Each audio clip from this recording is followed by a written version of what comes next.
Can't you understand that the thing is a great experiment? The whole point of sending anyone into the other place is that I want to find out what it's like. Well, why didn't you go yourself then? Diggory had hardly seen anyone look so surprised and offended as his uncle did in that simple question. Me? He exclaimed. The boy must be mad, a man at my time of life, in my state of health, to risk the shock and dangers of being flung suddenly into a different universe. I never heard anything so preposterous in my life. Do you realize what you're saying? Do you? Think of what another world means. You might meet anything. Anything. And I suppose you sent Solly and Polly into it then, said Diggory. His cheeks were flaming with anger now. All I can say, he added, even if you are my uncle, is that you behaved like a coward, sending a girl to a place you are too afraid to go to yourself.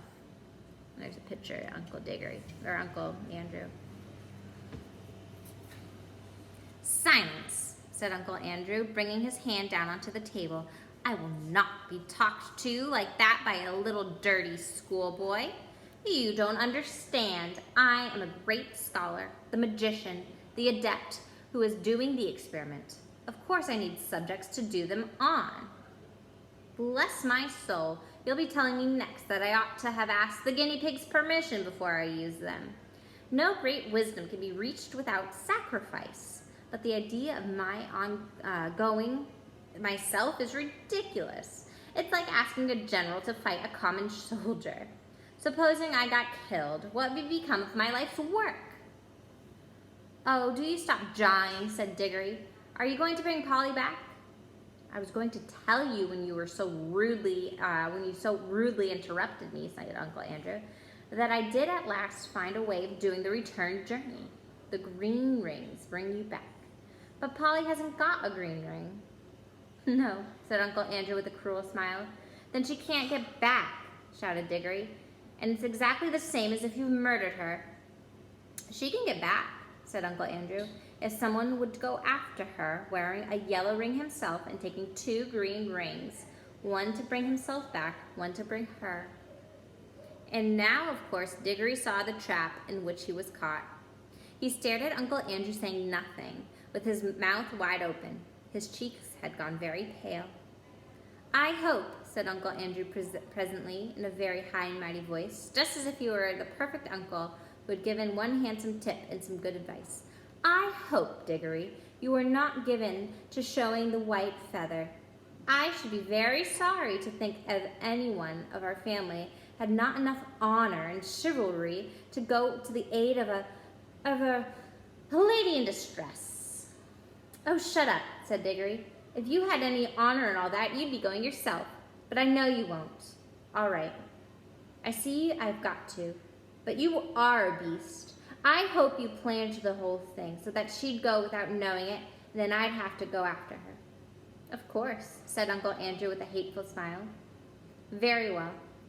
I will go, but there's one thing I jolly well mean to say first.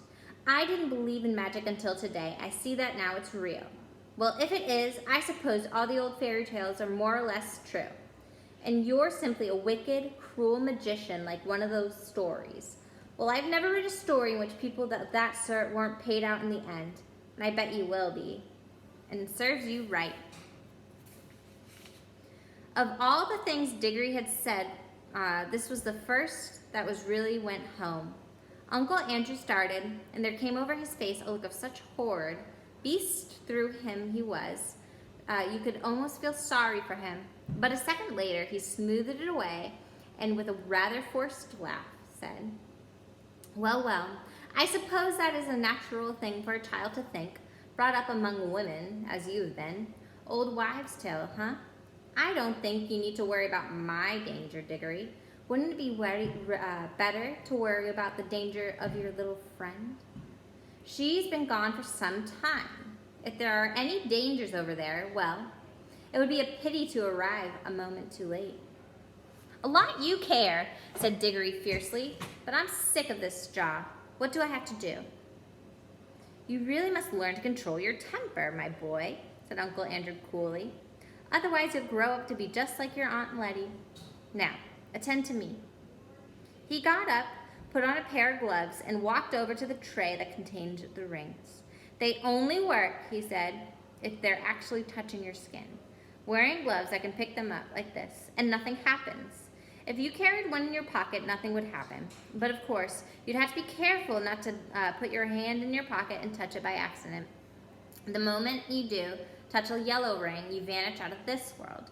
When you are in the other place, I expect, of course, that this hasn't been tested yet, but I expect that the moment you touch a green ring, you vanish out of that world, and I expect reappear in this one.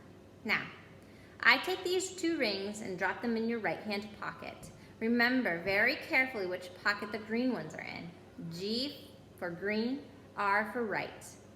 G-R, you see, are the first 2 letters of green. One for you and one for the little girl. Now, you pick up a yellow one for yourself. I should put it on your finger if I were you. There'll be less of a chance of dropping it. Diggory had almost picked up the yellow ring when he suddenly checked himself. Look here, what about my mother? Suppose she asks after me. The sooner you go, the sooner you'll be back, said Uncle Andrew cheerfully. But you don't really know whether I can get back. Uncle Andrew shrugged his shoulders, walked across to the door, unlocked it, and threw open the lid and said, Oh, very well then, just as you please. Go down and have your little dinner. Leave the girl to be eaten by wild animals or drowned or starved in the other world, or lost for good, if that's what you prefer. It's all one to me. Perhaps before tea time you'd better drop in on Mrs. Plummer and explain that she'll never see her daughter again because you were afraid to put on a ring. By gum, said Diggory. Don't I just wish I was big enough to punch your head. Then he buttoned up his coat, took a deep breath, and picked up the ring. And he thought then, as he always thought afterward too, he could not decently have done anything else. All right, that's the end of chapter 2.